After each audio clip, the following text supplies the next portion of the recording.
Today on Know the Truth with Philip de Courcy, a lesson from Genesis chapter 48. Hopelessness is a slow death, but hope is a tree of life. And what is hope? Hope is the promise of something better. It's the anticipation of a change for the better. You've heard the statement, where there's life, there's hope. Let's turn that on its head to be more truthful. Where there's hope, there's life.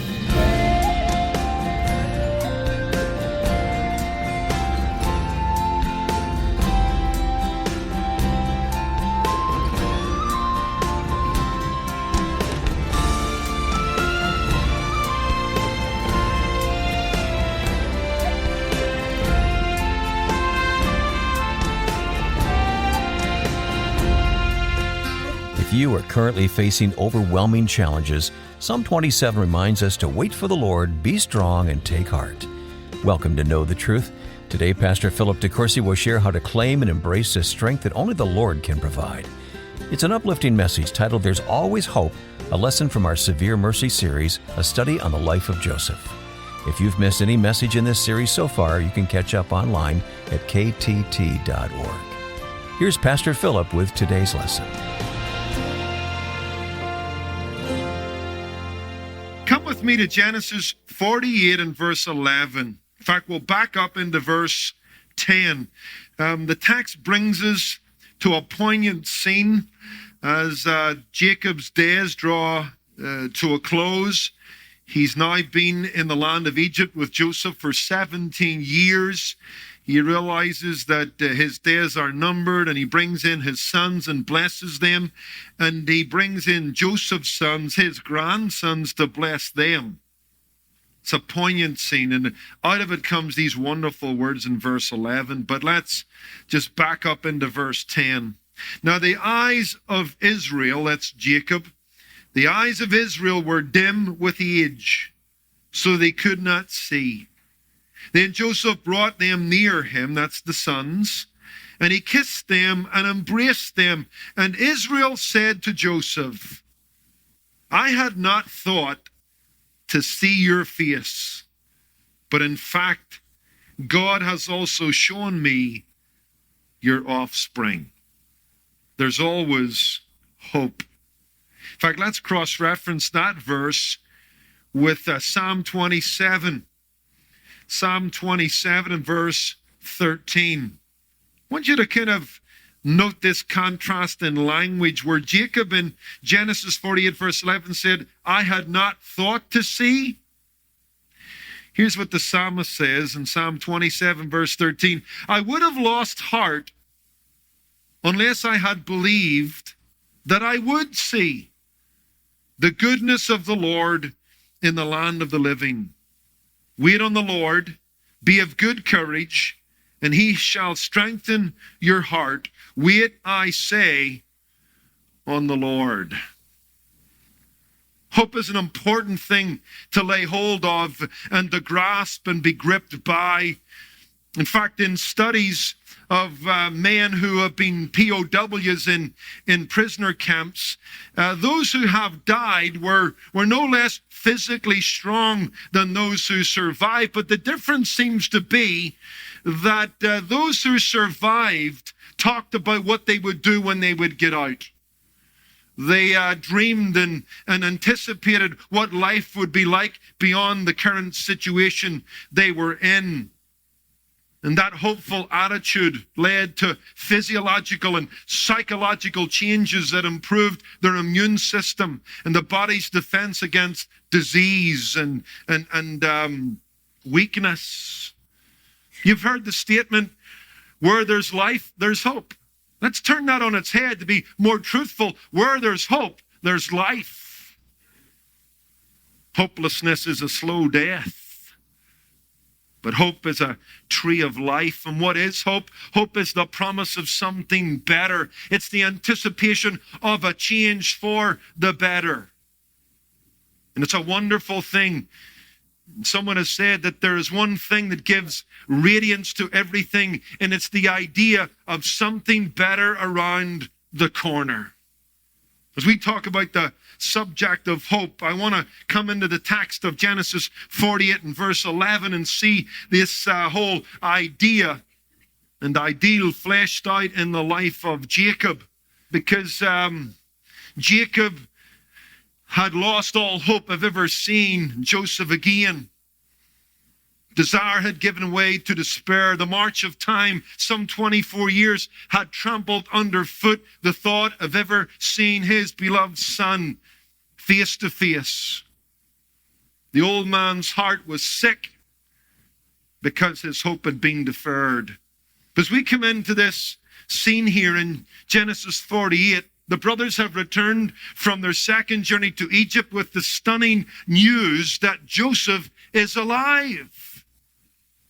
We read about it in Genesis 45 and verse 26. If you want to turn there. They returned to their father. Verse 25, actually, then they went up out of Egypt and came to the land of Canaan to Jacob, their father, and they told him, saying, Joseph is still alive. Wouldn't you have liked to have been there for that moment? Joseph is still alive, and he is governor over all the land of Egypt. And here's what the text says, and Jacob's heart stood still. This is a rare verb. It means that he nearly died on the spot. Literally nearly died on the spot. You can almost imagine two of the sons running in to hold him as he almost collapses in a heap. The text tells us that his heart almost stopped because he did not believe them. But when they went on to tell him all the words which Joseph had said, to which Joseph had, and the carts that were full of the grain, and their father revived. In verse 28, then Israel said, it is enough. Joseph, my son, is still alive. I will go and see him before I die. What a wonderful passage. And when we get to chapter 48, Jacob's looking back. You have this, and I never thought this would happen. I never thought to see your face, never mind the children. I had given up hope, but I am reminded that there's always hope in the God of hope who fills our hearts with joy and peace. Romans 15 verse 13. The hope that had been buried for so many years was exhumed and brought back to life. It's a wonderful scene, and I think there's some lessons for you and I to learn. Not to give in to despair. There's a certain note of despair, isn't there, in the honesty of his words? I had not thought to see. He didn't have faith enough, belief enough to see the dream come true that Joseph had shared so many years earlier. There's an acknowledgement that he was really seized with a sense of despair and disappointment when perhaps he had been better expressing himself in the words of David later on. I believe to see the goodness of the Lord in the land of the living. God wants you and I to be people of hope. He's the God of hope who fills our hearts with joy and peace. We have been born again in Jesus Christ unto a living hope. There's always hope in the living God. Our hope need not die because God will not die, and his promises will not fail, and nothing will separate us from his love. Believe to see the goodness of the Lord in the land of the living, and maybe learn from Jacob's despair and how he gave up and gave in, and yet God in his goodness, 24 years later, or somewhere around there, that which he had thought he would never see, he sees. How encouraging is that? God doesn't want us wallowing in despair. He wants us living in the buoyance of hope. I love the verse in Psalm 71. If you want to turn to it or write it down, Psalm 71 and verse 14. But I will hope continually, and I will praise you more and more. That should be the Christian experience. Biblical hope is not a hope so. It's built on a certain confidence. It's not, as one cynic described it, a pathological belief in the occurrence of the impossible. No, our confidence and our expectation and our assurance of future glory and future good is anchored and set upon God's person and God's promises and God's providence. God is immutable. His promises don't fail, and his providence is unerring. There's always hope. And let's learn that lesson.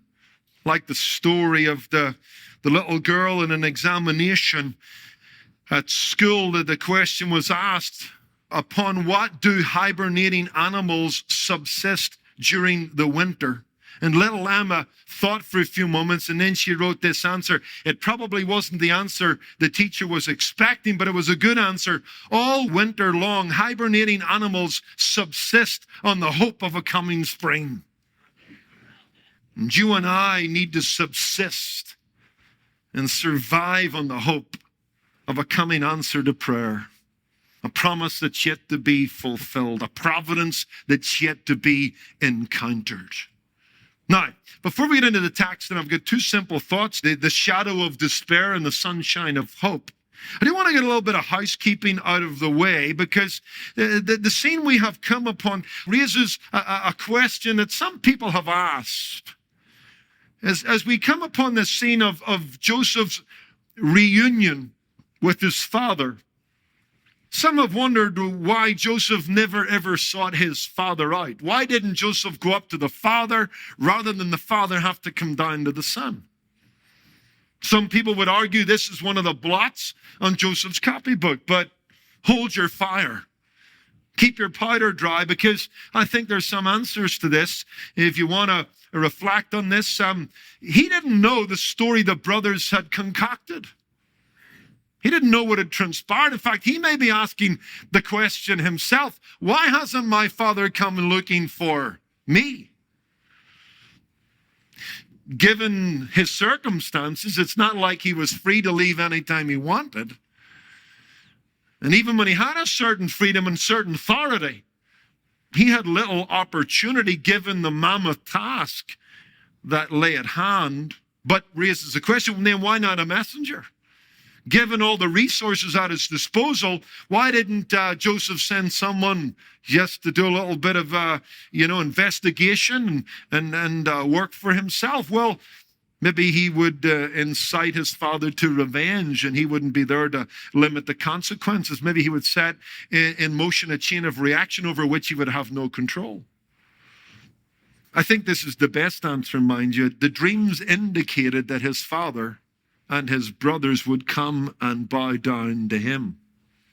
I think that's the best answer of them all. And we certainly don't need to draw any false conclusions from the fact that Joseph didn't seek out his father as if he was unconcerned about his father. We read in chapter 42 and verse 13 and chapter 43 and verse 27 and 28 how often he presses his brothers, who still don't know they're talking to a brother, but he kept pressing them, how's your father doing? Because he wanted to know how his father indeed was doing. So with that little bit of textual housekeeping out of the way, let's just look for a moment or two at what we might call the shadow of despair. For the past 24 years, Jacob has lived under a leaden sky. He has walked, to borrow the image of David in Psalm 23 and verse 4, he has walked in a very deep and dark valley. And the shadow of death has cast itself over Jacob many, many times. Despair was his constant companion. I had not thought to see. The life that I had written for myself, the life that I had written for my sons, is not the life I got to live. And Jacob's soul had kind of withered and died somewhat.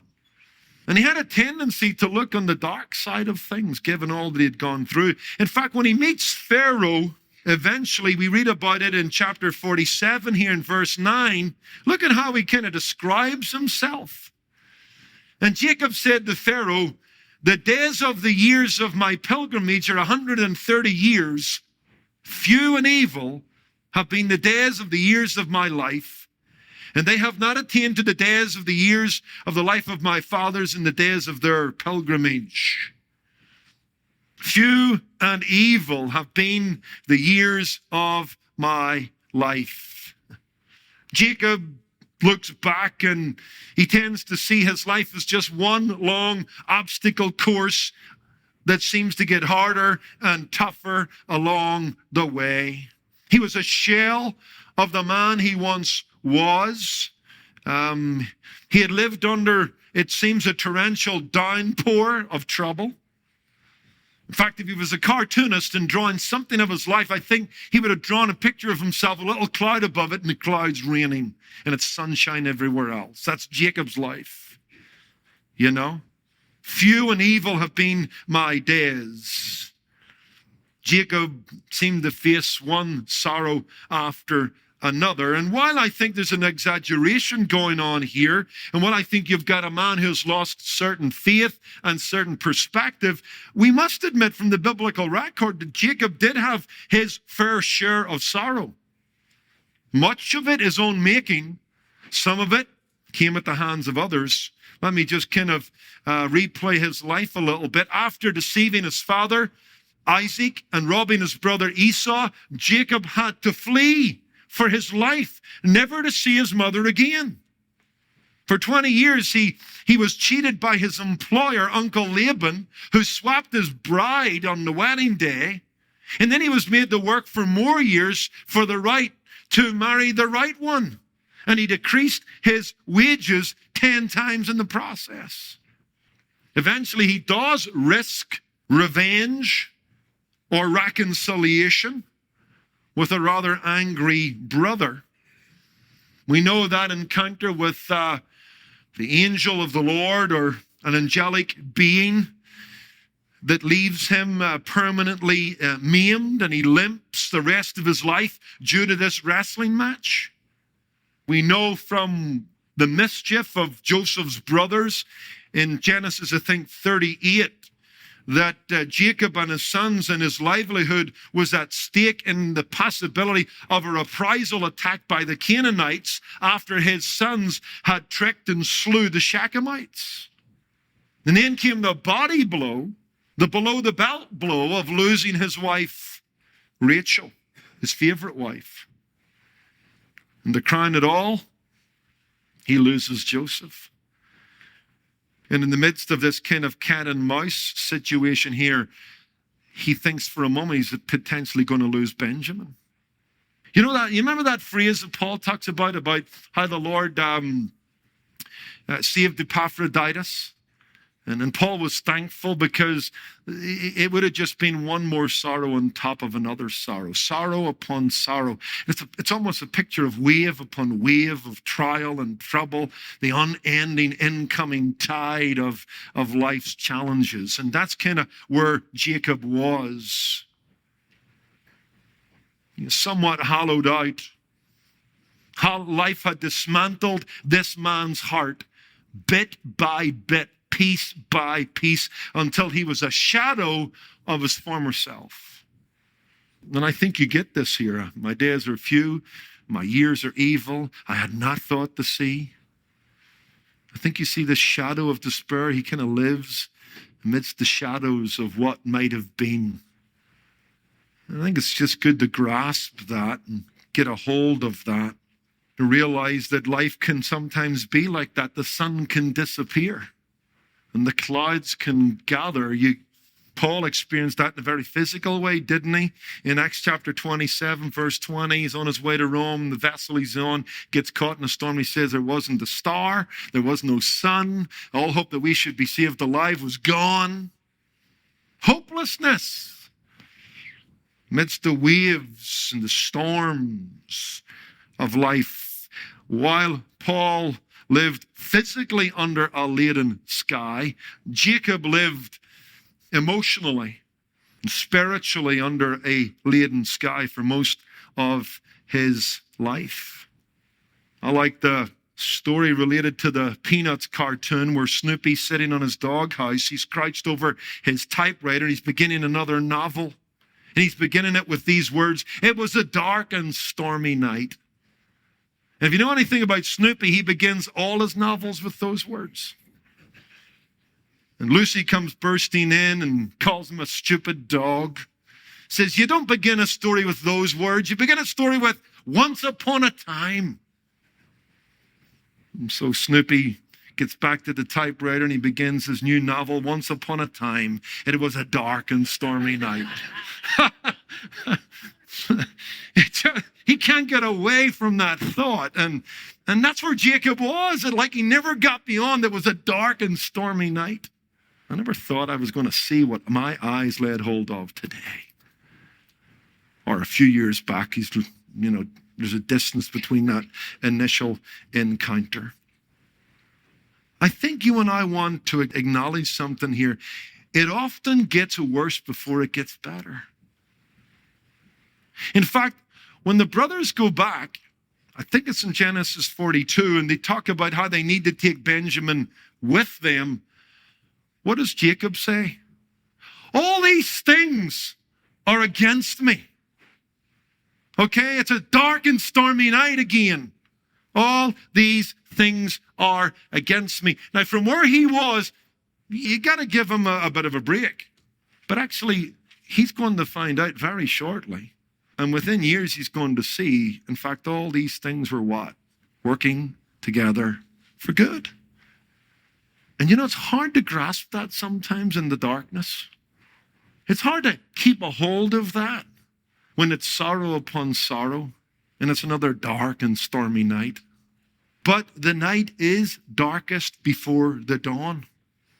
That's true physically. We know it's true prophetically. There will be great tribulation, like this world has never experienced before the day spring. And the dawning and the bright morning star comes back again. Every wrong will be made right and justice will reign. And you and I need to remind ourselves that it can be true personally. These may be the worst months and years in your life, dark and stormy nights. And you might even say with Jacob, all these things are against me. That's the voice of despair. That's bordering on unbelief, when we should move towards taking into consideration the person of God, the nature of his word, the victory of Jesus Christ, the mystery of his providence. That should move us more towards, I believe, to see the goodness of the Lord in the land of the living. Therefore, I will wait and be of good courage. Because I need to remind myself that the lowest point in the tide is often the turning of the tide. The darkest point in the night bumps up against the dawn. And Jacob was up against some of the best years of his life. Just over the brow of the hill and just around the corner. Christ is always working for our good, even during those inevitable dark moments. You're listening to Know the Truth with Philip de Courcy, and an encouraging message titled There's Always Hope. To replay or share this message, visit ktt.org. Well, at Know the Truth, our mission is to share the gospel with a world in need of truth through clear biblical teaching. And in today's rapidly shifting landscape where biblical values are being challenged more than ever, our purpose has taken on a renewed urgency. Through our Severe Mercy series, Pastor Philip reminds us God can redeem even the darkest times for his purpose. And in May, you can help bring these messages of hope to listeners worldwide when you give a gift of any amount to support this ministry. To thank you, we'll send you Remade, Embracing Your Complete Identity in Christ by Paul Tauchus. This devotion will help you stay on God's good path as you navigate a broken world. Plus, we'll also send you our brand new 7 Days of Truth devotional on resting in God through prayer. Now, to request these resources and give, call 888-644-8811 or visit ktt.org. I'm Wayne Shepherd. Join us tomorrow when we'll continue the message, There's Always Hope. That's Thursday on Know the Truth. Today's program was produced and sponsored by Know the Truth Incorporated. Jesus said, "You shall know the truth, and the truth shall make you free."